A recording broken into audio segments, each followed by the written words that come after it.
no canal? Faz isso agora, não deixa para depois. Se inscreve aqui embaixo, ativa o sininho e ajuda o canal a crescer.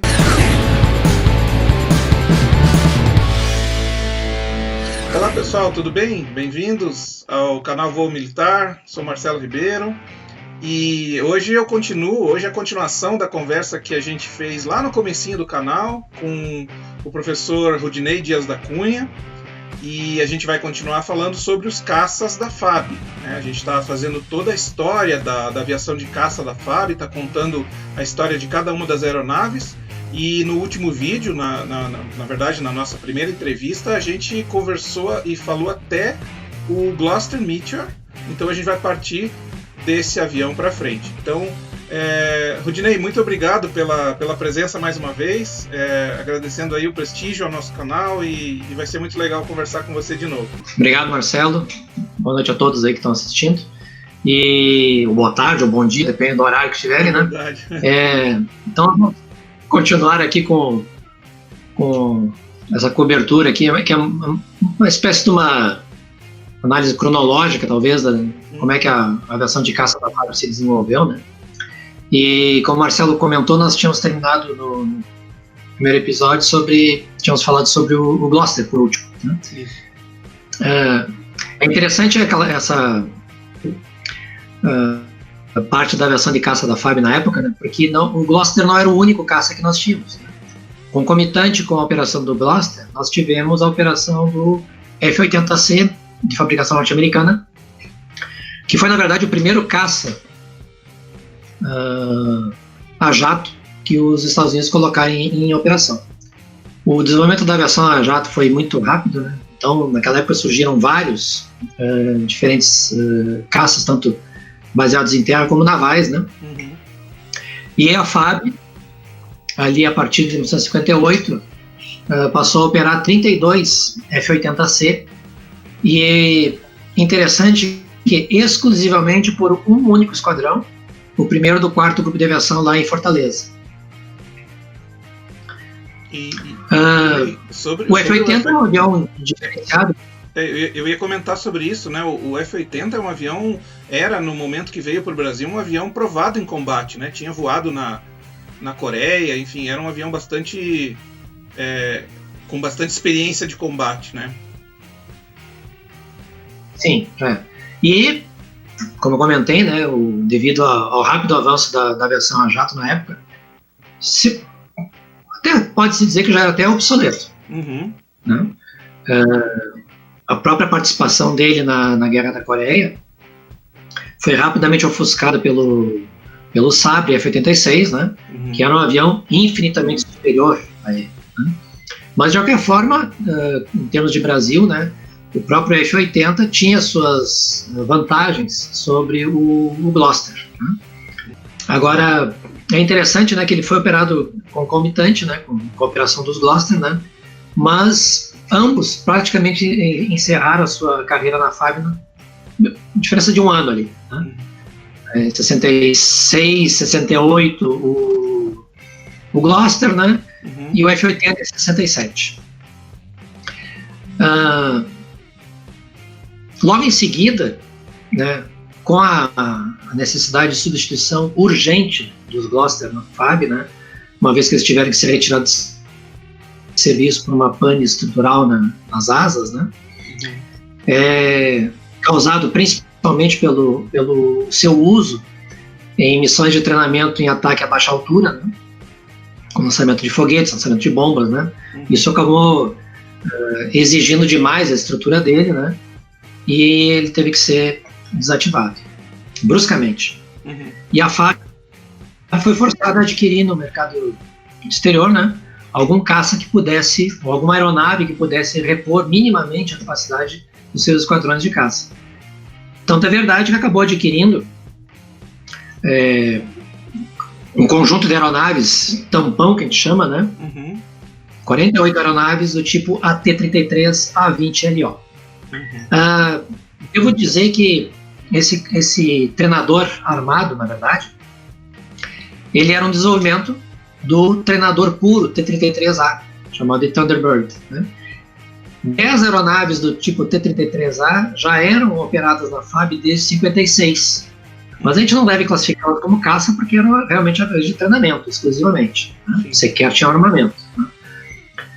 Mas é evidente que a migração do T-33 para o AT-33A20LO, que era a designação dele, de certa maneira era muito simples, né? Já que o AT-33 era, na verdade, simplesmente uma transformação do T-33 em um treinador a jato armado. Né? Ele foi usado, essa versão, inclusive, por outros países. Né? França, um deles, utilizou ele no conflito na Argélia. Né? E evidentemente, era um caça simples de ser operado, né? Mas, de novo, em termos de desempenho, deixava muito a desejar. Né? Eu vou fazer referência aqui que ele mostra a evolução, né, temporal aí da utilização dos caças da FAB. A gente pode perceber justamente que o TF-33, apesar de ele ter sido usado por um tempo relativamente curto, né, de 77 até 75, né, ele acabou realmente tapando o buraco, vamos chamar assim, né, da aviação de caça, porque não tinha outra aeronave para substituir. A gente deve dizer o seguinte, ó, não é que a FAB não quisesse, pelo contrário, ela estava à busca, né, de adquirir caças modernos, só que esbarrava particularmente, né, na negativa norte-americana de fornecer caças modernos para o Brasil. Né? Eles alegavam que isso iria alterar o balanço de forças da América do Sul, né, que a própria aquisição da FAB, dos Gloster Meteor pela FAB, né? Isso causou neles um certo embaraço, né? Mas a gente obviamente tinha que conseguir caças modernos na época, né?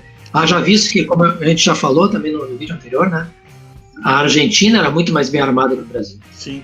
Essa época eles voavam o F-86, né? Então, se não me engano, o Panther também, né? Com performance melhor do que os equipamentos brasileiros, né, Rudinei? Exato.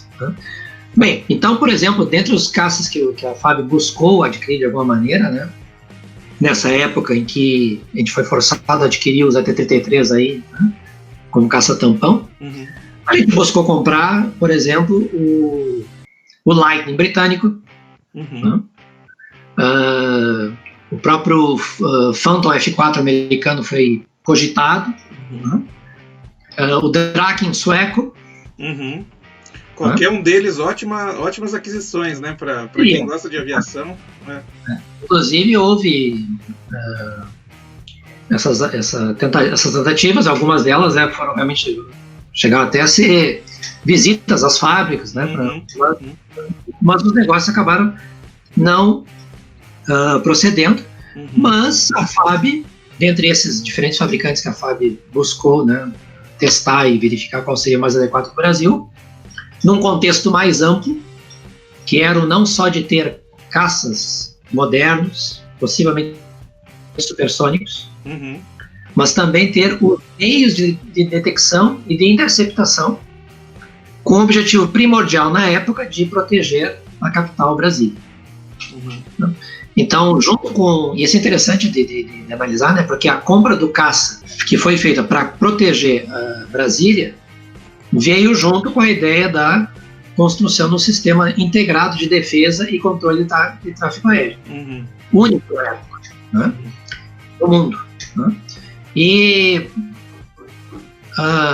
realmente a escolha acabou recaindo sobre o Mirage 3E, muito fabricado pela Dassault francesa, né, e que na época gozava de excelente reputação, já que tinha sido usado com muito sucesso pelos israelenses, né, na Guerra dos 6 Dias. Aquilo foi que catapultou o Mirage, né,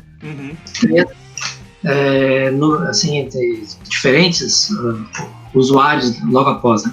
E diga-se passagem que na época o Mirage 3, ele era, na verdade, foi projetado pelos franceses como um interceptador puro, para fazer frente aos bombardeiros soviéticos, né? E os israelenses utilizaram Israel na Guerra dos 6 Dias, posteriormente, outras guerras, né, como um caça de ataque ao solo também, que acabou depois derivando, inclusive, em outras versões do Mirage 13. E é curioso, então, com isso, né, Rodinei, só comentando ainda sobre o Mirage e os israelenses, é curioso que a versão utilizada pelos israelenses é a versão inicial, né, a versão de entrada, ali a versão C, que era uma versão com motor mais fraco, com menos com aviônicos também menos avançados, e a versão oferecida e que o Brasil negociava naquele momento era a versão mais avançada naquele momento, né, Rodinei, que era a versão E. Com radar Doppler embaixo, não só o radar Cyrano na frente, mas também o pulso Doppler, enfim. Era um avião realmente mais poderoso do que o israelense, que fez bastante, digamos assim, estrago ali na Guerra dos 6 Dias. Exato. Então, bem quando falaste, né, a versão ofertada ao Brasil, e que o Brasil acabou adquirindo, né, era, além de ter aviônicos e radares bem mais avançados, né?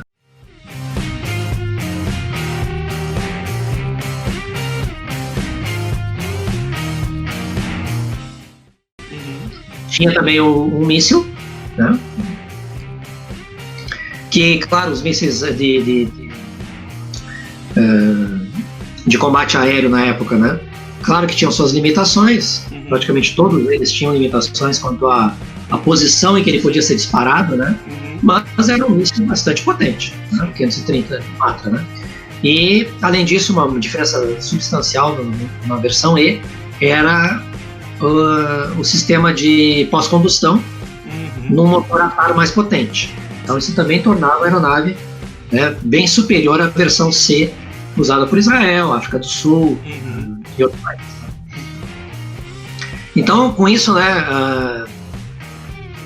lá em 1970, a FAB adquiriu os primeiros, né, eram 12 F-103E, como eles foram denominados na FAB, né, designação escolhida pela FAB, né, para não fazer confusão com o F-102 Convair norte-americano e nem com o F-104 Starfighter norte-americano também. Né? Então escolheram o F-103 ali, né? Né? E além disso, além dos monoplaces, vieram também 4 aeronaves biplace, versão BE, né? E que na FAB foram conhecidas como F-103D Delta, né? Versões desarmadas, né, Rodinei? Essas duas sem os canhões DEFA de 30mm, né? Sem canhões, são treinadores puros. Sim. Né? E interessante também foi a introdução em serviço do Mirage na FAB, né? É a própria constituição de um outro tipo de unidade aérea, né? Que foi a chamada primeira ala de defesa aérea. Né? Era diferenciada no sentido de que a própria estrutura funcional dela, né, era organizada em torno de ser uma unidade voltada não só na atividade fim, né, de interceptação de defesa aérea, mas o próprio funcionamento daquela estrutura de terra, né, girava em torno todo dessa unidade aérea em si, né, que eram os esquadrões aéreos da primeira lata. Ela não durou muito tempo, né? Foi de 72 até 79, quando depois, em seu lugar, surgiu lá a base aérea de Anápolis e a unidade aérea se tornou o primeiro grupo de defesa aérea, né? Com o codinome Jaguar. Né? Pois bem, mas veja que a introdução do F-103, na verdade, foi em quantidade realmente pequena, operado aí até 2005, né? A FAB acabou adquirindo outras exemplares dos Mirage E e B, né, para repor algumas perdas, né, também aumentar um pouco a frota, né, e esses Mirages que foram adquiridos posteriormente, bem como alguns dos anteriores, a gente vai chamar primeiro lote, né, eles foram ao longo dos anos sendo modernizados, né. A modernização principal foi a instalação de um canar, né, um sistema de canar, que são asas auxiliares colocadas na parte superior ali da tomada de ar das turbinas e que tem a função, né, de aumentar a sustentação da aeronave em curvas fechadas. Isso é algo que os aviões em Delta, em particular o Mirage 3 na época, né, sofriam tanto, né, com a perda de energia em manobras. Né. Então o uso do Canar foi uma melhora sensível ali na aeronave. Uhum. Isso foi em que ano, Rudinei? Isso foi no final dos anos 80, certo? Essa instalação. Eu não lembro exatamente, mas se não me engano, 89, 88, algo assim. 88, 89. Né? E aí eles foram sendo, eram kits, né, que iam sendo instalados retroativamente nas aeronaves, né? Para levá-las todas para o mesmo padrão aerodinâmico, pelo menos. Tá? Uhum. Bom, é claro que 12 aeronaves de combate é suficientes, né? E, portanto, a FAB tinha que buscar um outro vetor aí, né? Para substituir os AT-33, né? Que já estavam mais do que obsoletos, né? Inclusive, nos últimos anos de vida dos AT-33, aqui no primeiro esquadrão do 14º Grupo de Aviação, né? A quantidade de panes que eles sofriam nessas turbinas, que eram turbinas, inclusive, da primeira geração de turbinas a jato, né? De fluxo axial, fluxo centrífugo, né? Não axial. Uhum. Então eram turbinas bem antigas, né? E vários foram aqueles que tiveram panes em voo, né? Por quebra das paletas, né? Então, obviamente, estavam no fim da sua vida. Né? São turbinas bastante características, né? Elas têm uma visualmente elas não são retilíneas como a maioria das turbinas hoje, né? Elas têm uma característica bem peculiar ali, né? Da primeira geração de turbinas. Exato, é porque na turbina fluxo centrífugo, né? Uhum. O combustível ele é queimado, né? Ou injetado em câmaras de combustão que são dispostas circularmente em torno da turbina em si, uhum. Né? Ou do compressor, né?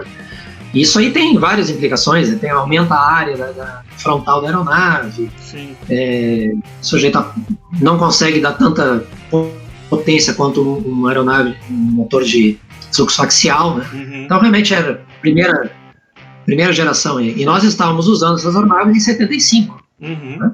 Pois é. Veja só. Pois bem, então, na busca de novo vetor de caça para substituir os T-33, né? Houve uma conjunção de fatores favorável ao Brasil. Uhum. Os Estados Unidos, muito preocupados com o avanço do comunismo no mundo, né? Desenvolveu na segunda metade da década de 60, né? Uhum. Um caça que seria o chamado caça da liberdade, o Freedom Fighter, uhum. né? Que era o F-5A da Northrop. Era uma caça que a USAF nunca cogitou de usar para si própria, uhum. mas desenvolvido para equipar as Forças Aéreas das Nações Amigas. Né? Sim. Chegou a ser usado brevemente em testes na Guerra do Vietnã, né? Uhum. E dele acabou derivando, por iniciativa da própria Northrop, né? Uma versão bem mais melhorada, que era a versão E. Né? E foi esse justamente que a FAB o Brasil, né, teve condições de adquirir, né? Uhum.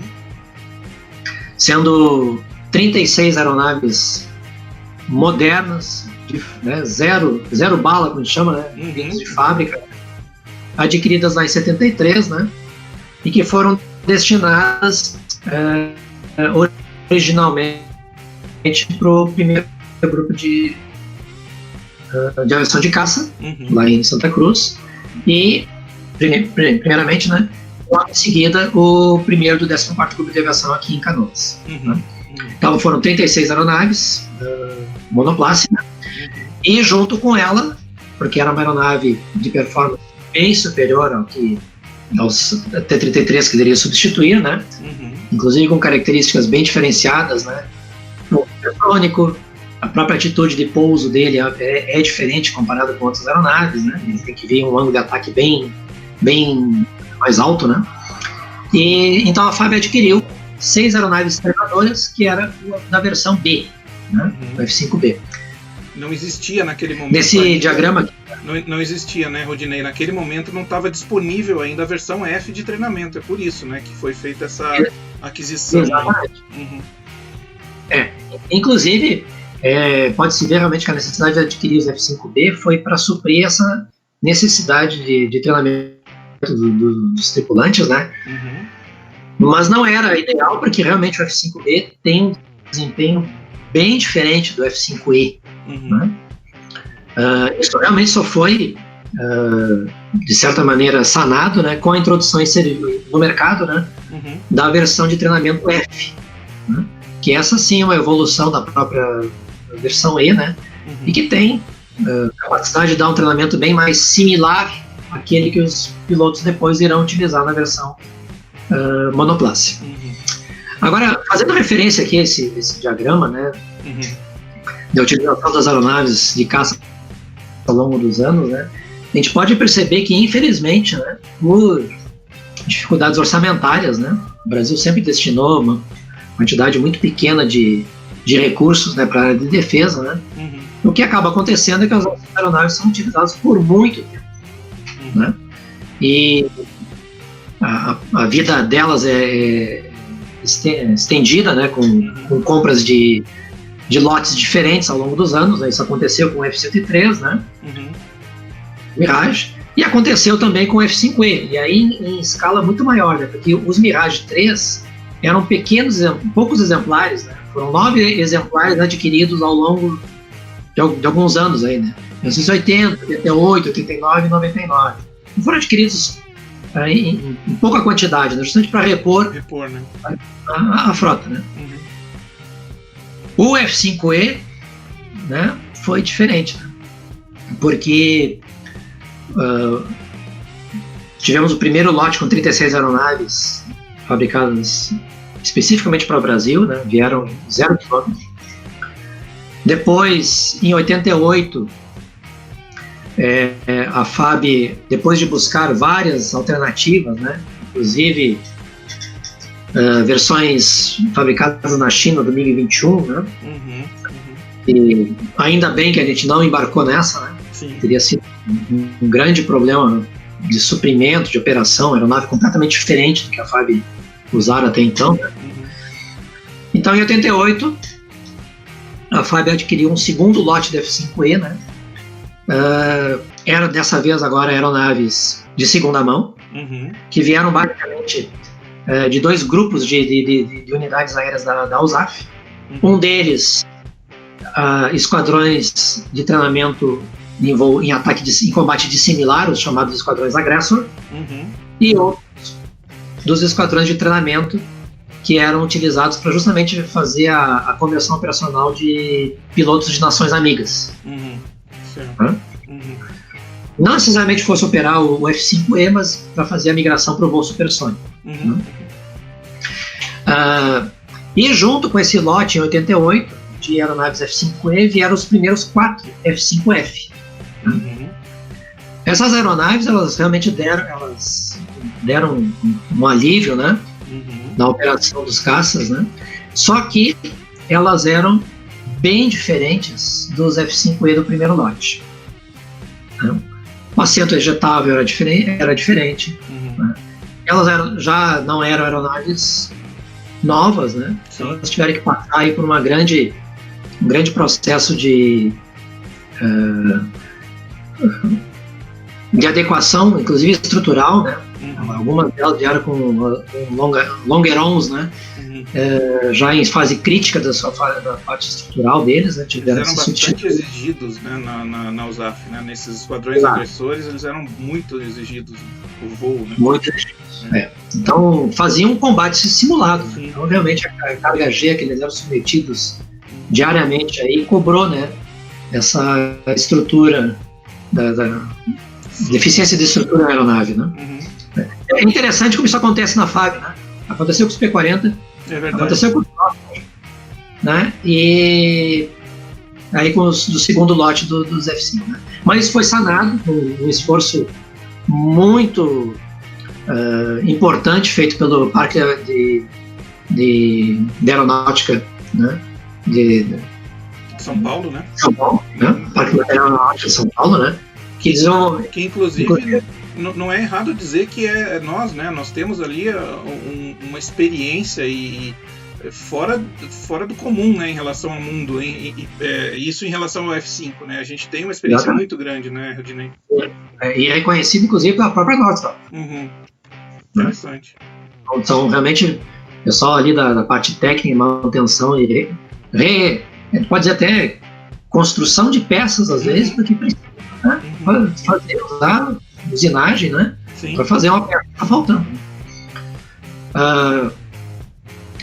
E aí, então, devido a essas diferenças, né, o que a FAB acabou decidindo, né, é que os F5 do segundo lote seriam todos concentrados em Canoas, e os F5 do primeiro lote concentrados nos 2 esquadrões lá em Santa Cruz. Sim. Não? Nesse momento, o Canoas perde a capacidade de reabastecimento em voo, né, Rudinei? Com a vinda desses Exatamente. Talvez essa tenha sido a principal diferença das aeronaves, né, que se traduziu em um uso operacional diferenciado dele. No fim das contas, o 14, como a gente costuma chamar, né, ele já vinha experimentando, né, a sua utilização das aeronaves em missões de defesa aérea, ainda com os aviões do primeiro lote, né? E quando as aeronaves do segundo lote ficaram concentradas aqui, né, realmente o Esquadrão Pampa virou sinônimo de defesa aérea na FAB. Muitas das técnicas foram desenvolvidas por aqui, né? Específicas para o F5, né? É claro que o GDA em Anápolis já tinha suas próprias experiências, né? Com um vetor específico para interceptação, né? Mas que tinha características de voo bem diferentes, né? Então esses 2 esquadrões aí, né, ficaram bastante especializados na missão de defesa aérea. Não que o grupo de caça não fizesse, certamente fazia, né? Mas tinha um perfil diferenciado, um pouco mais voltado para aquela que é a vocação, talvez, da FAB, né? Até então, né? Que era do caça de apoio tático, né? Mas certamente, né, o esquadrão aqui perdeu a importante característica de poder fazer reabastecimento em voo, né? Com todas as aplicações aí, né, de deslocamento estratégico, tático, né, de permanência maior em voo, né? Isso foi realmente perdido e que só foi recuperado quando, lá em 2005, né, a FAB recebeu os primeiros começou o processo, né, de receber o primeiro F5EM, né, o primeiro F5E modernizado. Porque esse sim, né, a gente pode até dizer que é uma aeronave do ponto de vista estrutural, né, motor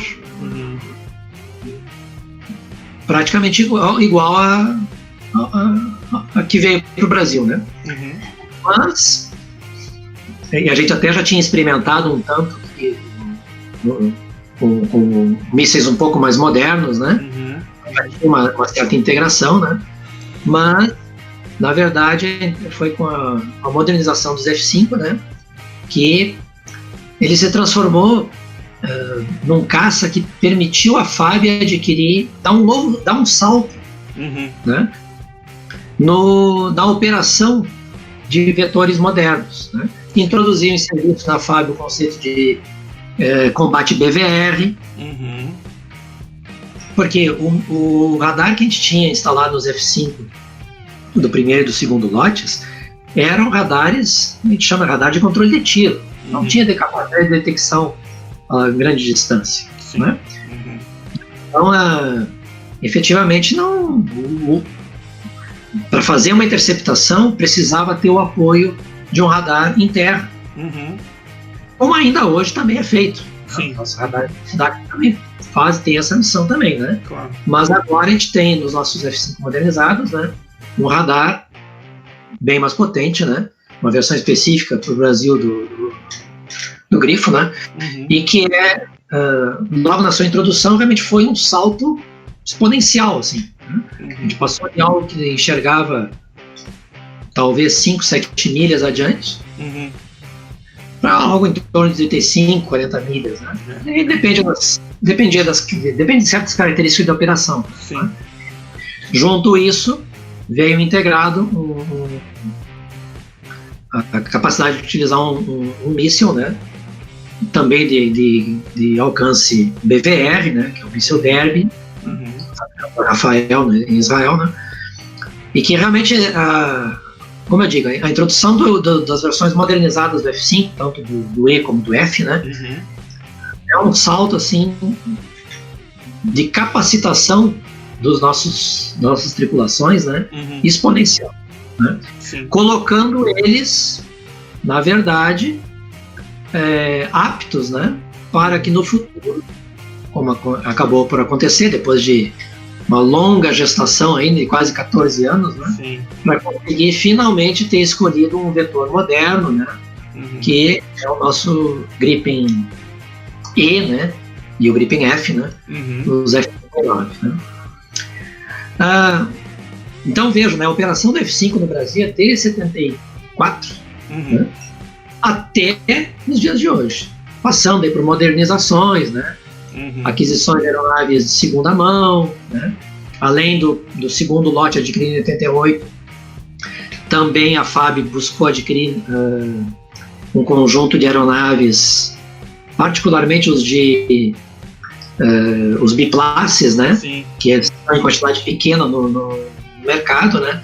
Só que junto tinha que adquirir também alguns monoplasses. Em geral, os negócios eram ofertados dessa maneira, né? E a FAB acabou por adquirir o terceiro lote aí, que a gente chama, né? Que foi lá em 2008, 8 F-5E e 3 F-5F, né? Da Jordânia. Que era em muito boas condições devido às características atmosféricas da região, né?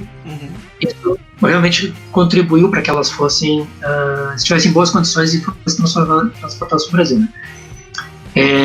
Nem todas das versões E foram modernizadas, realmente, né? Muitos deles viraram monumentos agora, né? Porque a FAB verificou que não valeria a pena investir na modernização de todos eles, preferindo se concentrar na modernização dos Fs, né? E nós tínhamos originalmente, como eu falei, 4 F-5Fs, né? Um deles perdido em acidente. Nós só tínhamos 3 aeronaves. O 09, né? O 09. E aí, com a aquisição dessas novas 3 aeronaves de segunda mão da Força Aérea Real da Jordânia, né? Eles foram modernizados, mas um acabou sendo perdido também. Então temos agora 5 FMs, né? Que estão aí, eles sendo utilizados pelos esquadrões, né? E um outro detalhe interessante, né? É que com a aquisição também dessas aeronaves do terceiro lote, né? E a modernização dos anteriores, né? E também com a necessidade de substituição dos Chavante por algumas unidades de caça, né? Basicamente o primeiro do quarto lá em Fortaleza.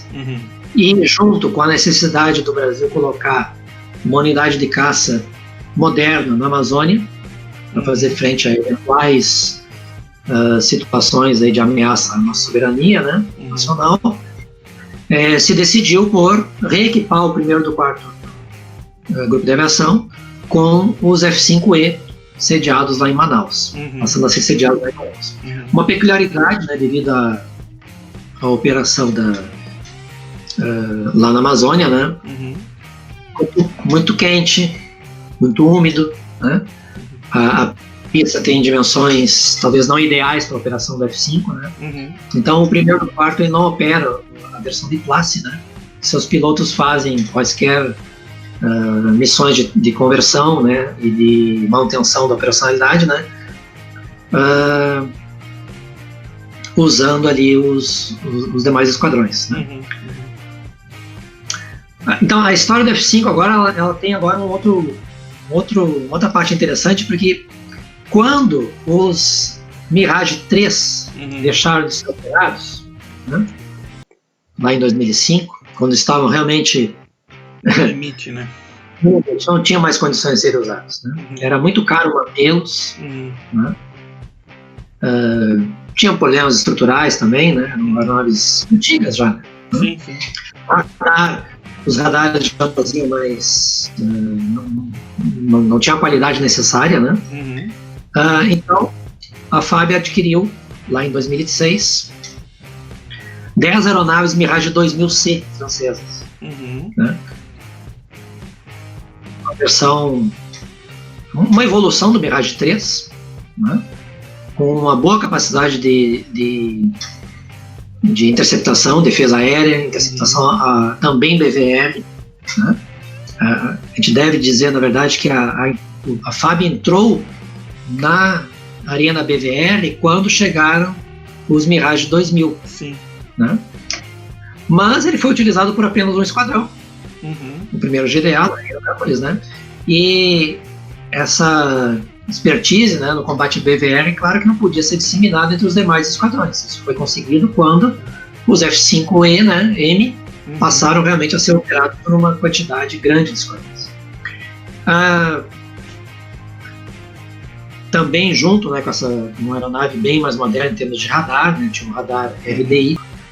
Não é a versão mais avançada do Mirage 2000, que já tinha disponível, né? Sim. Mas era um radar bastante potente, né? Era superior ao que a FAB tinha na época, né? Sim. Do F-130, não tem nem comparação. Não. Né? Comparação, tá? E os Mirage 2000 realmente eram aeronaves com a entrada em serviço na FAB, né? Recolocou ali um vetor com capacidade bisupersônica, né? Importante. De novo, para reduzir o tempo de trânsito, caso houvesse necessidade, né, de fazer uma interceptação, né? E esses casos foram utilizados, porém, por um tempo também relativamente curto, né? Até 2013, né? Além dos 10 monoplaces da versão C, foram adquiridos 2 biplaces da versão B. E quando eles deixaram de ser operados, o que aconteceu é que houve a decisão, né, de reequipar o primeiro GDA também com os F-5 organizados. Então, na verdade, nós temos agora uma homogeneidade, né, em todos os esquadrões de caça de primeira linha, né, todos eles equipados com F-5EM, né, e que agora se espera, né, quando começarmos a receber os F-39, né, também se espera que que nós não fiquemos só nas 36 aeronaves adquiridas, né, que isso venha logo em seguida a aquisição de um segundo lote, né, para garantir que nós tenhamos de novo, né, pelo menos aí os 4 esquadrões hoje de primeira linha, né, sejam paulatinamente reequipados, né, com o F-39. É claro, né, a gente deve, talvez nem todos saibam disso, né, quando uma aeronave chega para ser operada, né, primeiro que não chegam todas ao mesmo tempo. Né? Segundo que tu não vai colocar todas em operação simultaneamente, todas que tem disponível. Né? Porque tem uma questão importante a levar em consideração, que é a chamada diagonal de manutenção. Se tu colocar todos em operação simultaneamente, todos vão parar no mesmo tempo para cumprir as inspeções, né? Inspeções necessárias né? Eu não sei qual, o F-39, por ser uma aeronave muito moderna, né? É bem provável que as inspeções sejam bem mais espaçadas. Né? Mas de qualquer maneira, em um certo momento elas têm que parar. Né? Então, por conta disso, né, a gente vai ter um tempo aí, né, certamente alguns anos, né, nos quais a gente vai vendo, né, paulatinamente os F-5EM sendo desativados. Isso já está acontecendo de certa maneira, né, aqueles que estão alcançando lá as inspeções de 1000 horas, né, nem todos vão ser mais feitas, né, ficam encostados, já para receber os novos vetores os F-39. Com os primeiros devendo chegar o ano que vem já, né, a partir, se não me engano, de outubro, né, se não me engano é isso. Exato. É possível que agora talvez haja um atraso por conta da pandemia, né, então, nada foi dito a respeito, o desenvolvimento continua sendo feito, né, a própria produção das primeiras componentes do F-39 já começaram a ser feitas aqui no Brasil, né? recentemente, agora foi em junho, se não me engano. Uhum. E eu tenho certeza assim, que nos próximos, dá para dizer, os próximos 5 anos aí, a capacidade de emprego da FAB, né, em aviação de caça de primeira linha vai ser assim, vai dar um novo salto Sim. exponencial, como foi lá na época do Mirage. Só que agora muito maior, porque além de termos um caça equipado com um radar de última geração, né, nós temos também mísseis, né, BVR. Contramedidas também, né, uma aeronave extremamente protegida, muito mais do que qualquer uma que nós temos, né, em termos de contramedidas. Uma aeronave com capacidade de integração aos demais nós de defesa. Verdade. Uhum. Coisa que, de certa maneira, foi um pouco introduzida pelo F-5 na versão modernizada, mas é incipiente, né? Claro. Esse agora não. Desde o início, né, projetado com essa noção de operação em rede, né? E realmente acho que são anos aí que estão chegando, né? Que vão ser de grande augúrio aí para a FAB, né? Não tenho dúvida. E é um privilégio, né, a gente poder participar e ver essa transformação, esse salto, né? Quem gosta de aviação militar, né, como a gente, quem está assistindo, poder participar desse processo, né, de ver essa introdução de uma nova aeronave. É um processo histórico mesmo, assim como hoje a gente olha para trás e vê com os olhos que a gente vê, né, a evolução lá no começo dos anos 70 com o Mirage e até o mesmo F-5, a gente vai ver novamente, né? Muito legal isso. Eu me lembro da minha emoção como criança, lá em 1970, de ler uma reportagem na revista Manchete, se não me engano, da chegada dos Mirage no Brasil. Então aquilo realmente é assim, eu imagino os jovens de hoje, as crianças de hoje, né, lerem na internet, né, vídeos aí, né, agora com muito mais informação à sua disposição, né. Quem sabe dentre elas ali vão estar os futuros pilotos de caça aí dos F-39, né? Sem dúvida. E que são outras aeronaves no futuro, né? Sabe-se lá o que vai acontecer. Eu espero, né? Realmente espero, né? Que isso que eu mostrei nesse quadro aqui de evolução, né? Não se repita. Né? Que as nossas aeronaves continuem cada vez modernas, né? Se valendo da capacidade de modernização que já vem embutida nelas, né? Hoje em dia, muda software, né? Claro que dali adiante tu vai ter que mudar algum componente, vai ter que mudar um radar, ou tu vai integrar um novo armamento, mas que esse investimento em defesa tão crucial, né, seja mantido de tal maneira de ter uma força de defesa aérea, né? Uma aviação de caça, né? Que seja à altura do país, né? Sem dúvida, concordo totalmente. Muito legal. Bom, se depender da nossa Força Aérea, tenho certeza que sim, né? Uma Força Aérea extremamente profissional, né? Assim como os outros braços das Forças Armadas, mas já que a gente está falando de Força Aérea, né? Uma Força Aérea que, dependendo dela, eu tenho certeza que a gente vai ter aí uma evolução à altura aí do nosso país. Muito legal, Rudinei. Muito, muito legal mesmo, Rudinei. Eu acho que a gente fecha aí com chave de ouro aí essa conversa, né, que começou lá atrás, algumas semanas, acho que mais de um mês, na verdade, quando a gente falou um pouquinho da criação da caça na FAB, e agora a gente termina falando do futuro. Muito bom mesmo. Quero agradecer demais aí a sua presença, esse momento que a gente passou conversando aí, foi muito legal mesmo. Eu só tenho a agradecer, Marcelo, pelo convite, né? É muito interessante. Gosto muito de falar sobre o assunto, né? E, como eu disse, a gente deu um salto nesses, né? A gente olhar lá em 1942, quando chegaram os nossos P-36 e P-40, né? Vejam, né? Hoje nós estamos ali, né? Quase 70 anos depois, entrando numa aeronave realmente de ponta, né? E que poucos países no mundo vão ter algo equivalente ao nosso. Né? Claro, né? Existem outras aeronaves mais modernas, mais capazes, né? Mas o F-39 realmente vai trazer para a FAB um diferencial muito grande, né? E é uma aeronave bastante promissora.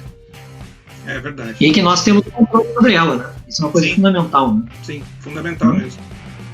Legal, muito, muito bom mesmo. Pessoal, muito obrigado então por assistirem mais esse vídeo e vem mais conteúdo legal por aí. Não percam nos próximos vídeos. Até mais, muito obrigado. Tchau, tchau. Tchau.